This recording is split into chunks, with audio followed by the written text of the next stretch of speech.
My name's Paul, welcome to Paul Perambulates. In this episode, I'm in the southwest of England, in West Somerset on the Quantock Hills. My start point is the Bowling Green car park at Holford, postcode TA5-1SA, grid reference ST15424103, what 3 words, executive, goodnight, feasts. I climb Woodlands Hill to Dowsborough Iron Age hill fort, then explore the Great Wood along the eastern side of the Quantocks via Dead Woman's Ditch, Ram's Combe and Quantock Combe until I reach Will's Neck, the highest point of the Quantocks and the southernmost point of my walk. Turning back northwards, I take the Macmillan Way West along the ridge of the Quantocks via Black Hill Trig Point, Hurley Beacon, Hallsway Post and Bicknoller Post to Beacon Hill Trig Point, the northernmost point of the walk.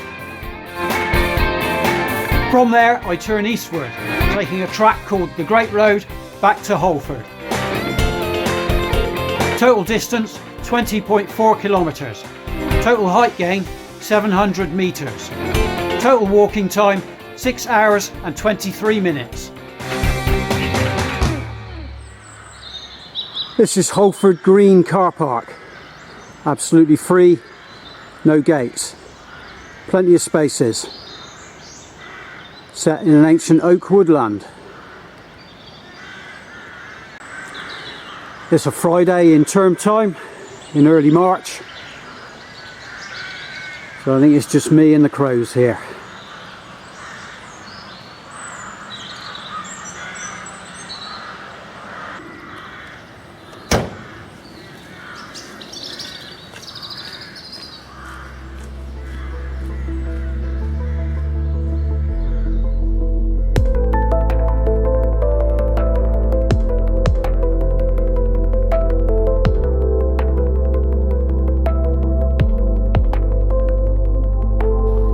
Quantocks is not very high, but what it is in many places is steep. Just coming out of Holford and then starting to climb the track up Woodland Hill. It's really got me breathing. So I might not have come for a fitness workout, but I'm going to get one anyway.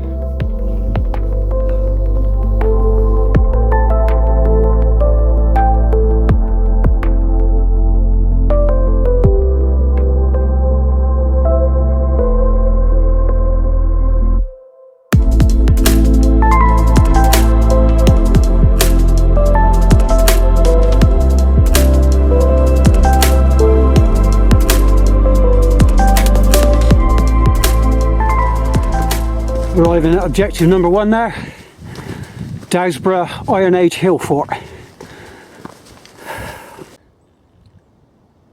It's a single ditch and rampart hill fort, as well as being used in the Iron Age. King Alfred used it as a lookout so that he could see if the Vikings were coming in off the Bristol Channel. Don't imagine the trees were here then, because they obviously obscure the view. And we mentioned the steepness coming up earlier. Anybody who wanted to attack this would have to climb that first, which gave the defenders here a massive advantage.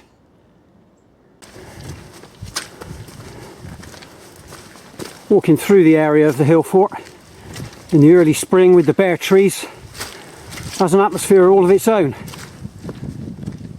Could come out of a gothic horror movie. Has a kind of harsh winter beauty to it.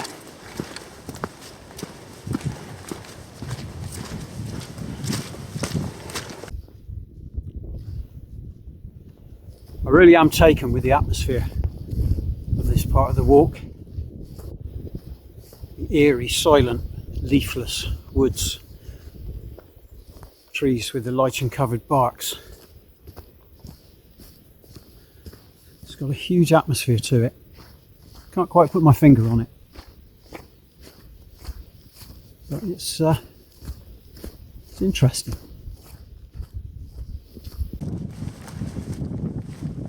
I'm arriving now at a feature called Dead Woman's Ditch.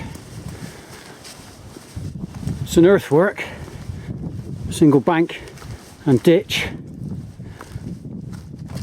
and it runs for about 1 kilometre across the spur from the main body of the Quantocks to the hill on which Dowsborough Iron Age hill fort is situated.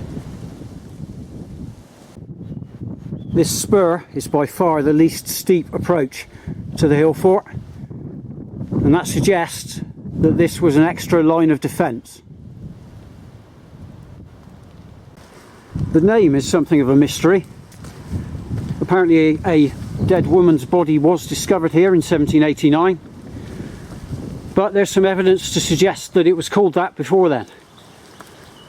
Disturbingly, another dead woman's body was found here as recently as 1988. If you want to come and see it, it couldn't be easier to get to. It's on the main road, and this in front of me is a car park, so you can drive straight here. Obviously you can also use this car park to shorten your walk.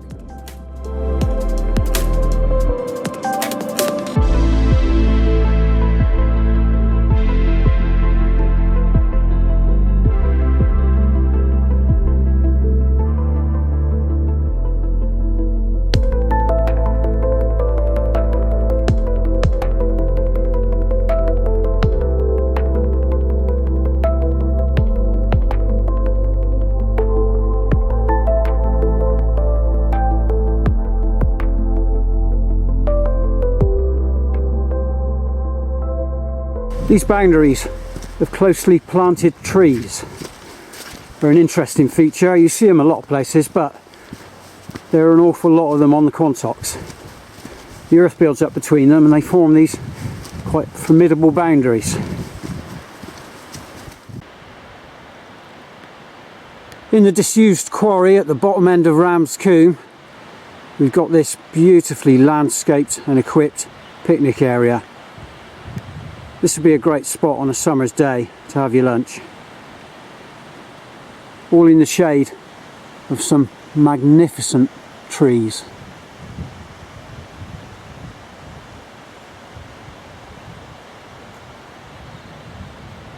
It's accessible by road and it has a car park. So once again, this is another location where you could shorten this walk by starting and or ending it here.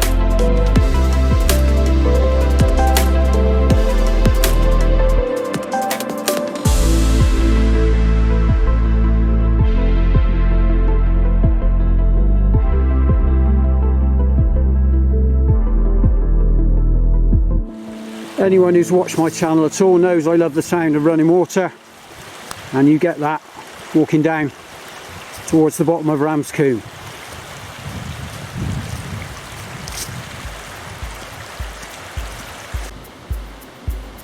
And I've got right to the bottom of the combe and found another car park there, so you've got plenty of choices.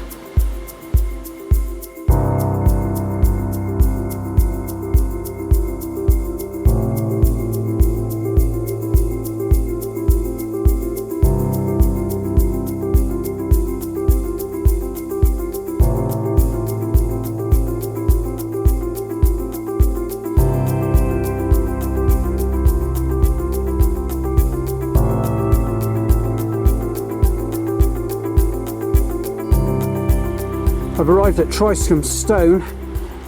There's another car park here, yet another way of shortening this route or changing it around to suit you. Now the notice board there describes Tryscombe Stone as a 2.5 foot high monolith. So that's obviously not it, because mono means it's made out of a single stone. I had a look around but I can't find it. If I do stumble across it, I'll add it in. Another variation on those interesting boundaries. This is a line of trees with a stone wall built in between them. We are quite high up here, heading for Will's Neck. I wonder if the stone wall is necessary up here to keep it together in the face of the elements. Not sure I've ever seen one of these anywhere else.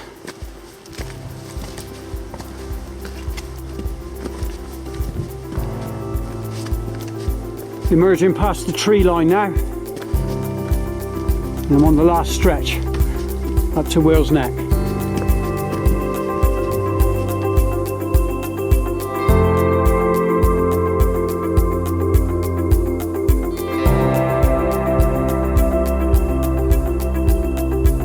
There it is, and it looks like I've got it all to myself.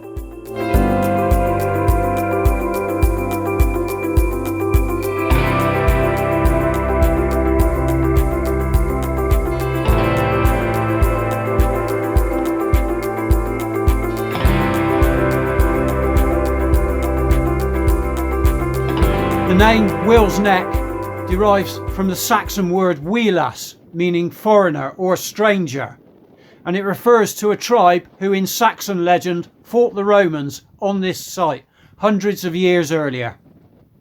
Will's Neck is not the highest point in Somerset. That honour belongs to Hurley Beacon on Exmoor, which we would be able to see in this shot if it wasn't so murky today. I've turned back northward now, and I'll be taking the Macmillan Way West, which goes along the spine of the Quantocks. The western side of the Quantocks is, if anything, steeper than the eastern side, and if I had the scouts with me today, I'd be taking them down off the hill and then climbing back up one of those combes you can see cutting up into the hills to build their pack fitness. But they're not with me today, so I'm not going to do that. This is what you get as you stroll along the spine of the Quantocks. This fabulous double tree-lined path.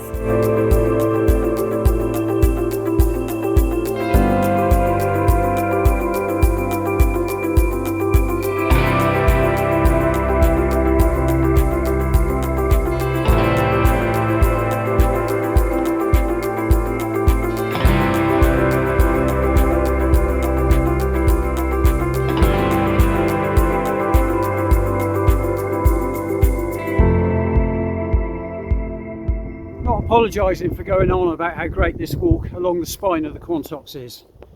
You're coming down this tree-lined avenue and it's absolutely beautiful.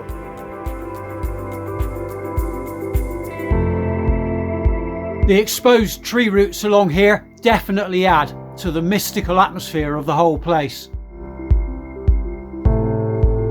It's not hard to imagine fairy folk, elves, gnomes and the like inhabiting these nooks and crannies. In a field alongside the path, something else quite exotic. I've no idea what breed these cattle are, but they are very unusual for this part of the country.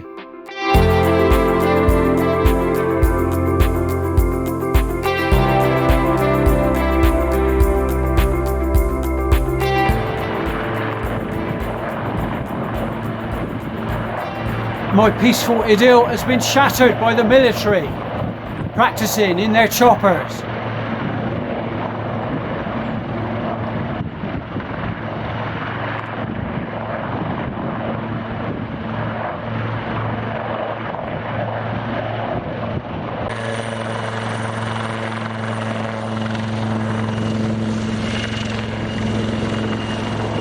I think that one's seen me filming and is coming after me.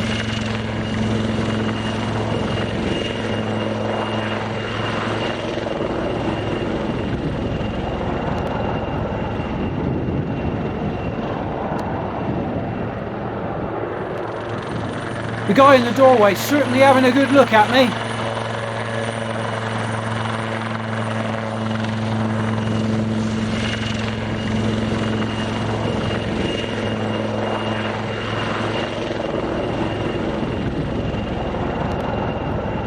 No, they obviously just wanted to beat me to the trig point.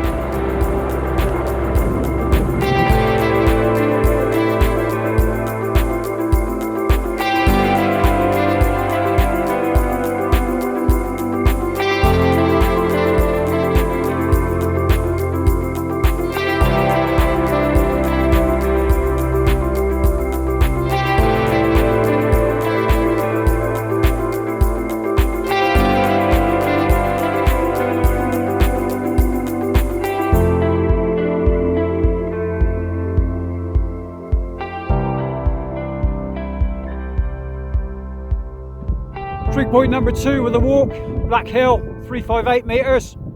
Broken the back of it now. Gonna head off down that way.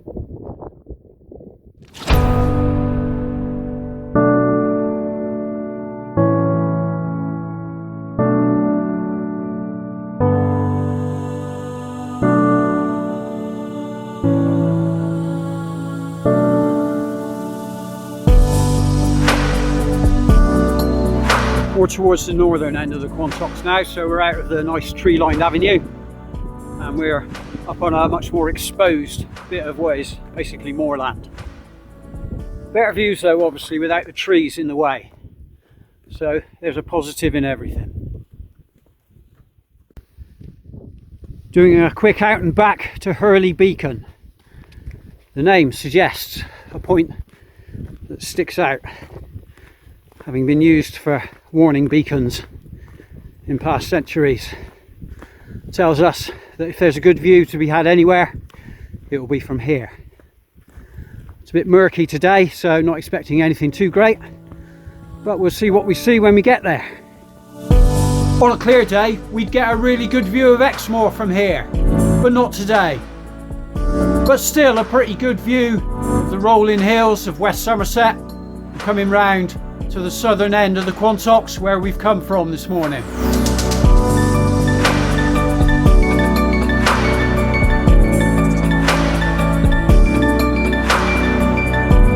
This is Hallsway Post. It actually says Hallsway Post on it. Don't know if you can see that. I googled this to see if there's anything historically interesting or significant about it, and there isn't. It is just a post. There's the view down Bicknoller Combe, clearing up now in the distance, and we can just about make out Exmoor. Homing in now on the northernmost point of the walk, Beacon Hill.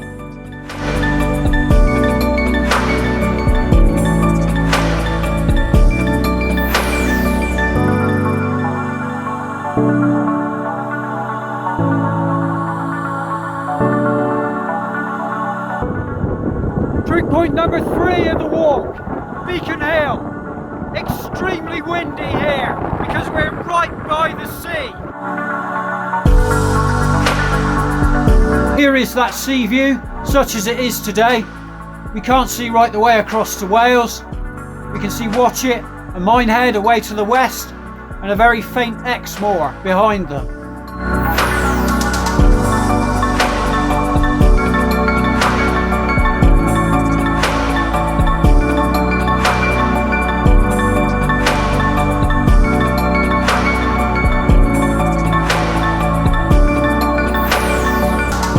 Final straight down to Holford now. I'm on what is called on the map the Great Road, brackets track, which runs from east to west across the northern part of the Quantocks. Soon be there. Heading down through the trees now to the car park.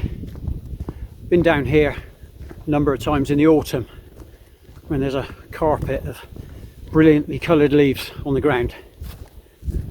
Not like that now, but still very beautiful in a sort of post-winter way.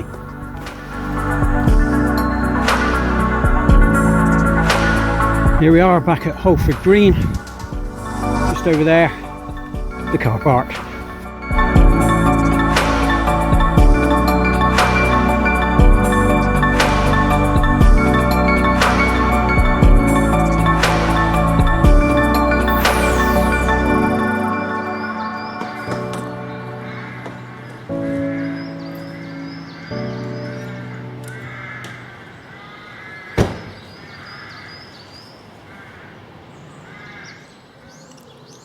What I set out to do today was to demonstrate the marvellous variety and versatility of the Quantocks. They're not the highest hills in Somerset, but if you're looking for steep, it's there. I went down the eastern side this morning in all that marvellous woodland, looking at the history, Dowsborough Iron Age hill fort, Dead Woman's Ditch. I obviously had to go to the top, Wheel's Neck, and then you get to come back along that marvellous tree-lined avenue that brings you along the ridge of the hills. As you get further along that, more towards the north, you come out onto open moorland, and without the trees in the way you can get some absolutely fantastic views, especially on a better, less murky day than today, particularly from Beacon Hill, the one closest up to the Bristol Channel, where you can see all the way across to Wales on a clear day. There are an awful lot of car parks, particularly on the eastern side, so you can tailor this walk to be whatever you want it to be, really. You can do the steep or you can miss it out. You can look at the woodlands, you can get up onto the moorland. It really can be whatever you want it to be. So I would strongly suggest you come out and explore it. All maps and 3D fly-throughs provided by kind permission of Ordnance Survey through their excellent OS Online application. Big thanks also for all music used in this video to Mixkit.co, Pixabay.com, Tunetank.com and Upbeat.io. Specific song and artist credits can be found in the comments. These videos are designed to show you around the routes I walk in case you're considering doing them yourself. They are not designed to be any kind of hill walking training or guidance. If you need hill walking skills, obtain them in person from a reputable, qualified provider. Please don't attempt these walks without appropriate levels of fitness and equipment. If you don't have the required levels of knowledge and experience, only undertake them accompanied by somebody who does. You can find out more about me and my background and experience at my website, paulperambulates.co.uk. I hope you enjoyed this episode of Paul Perambulates. If you did, please subscribe and share.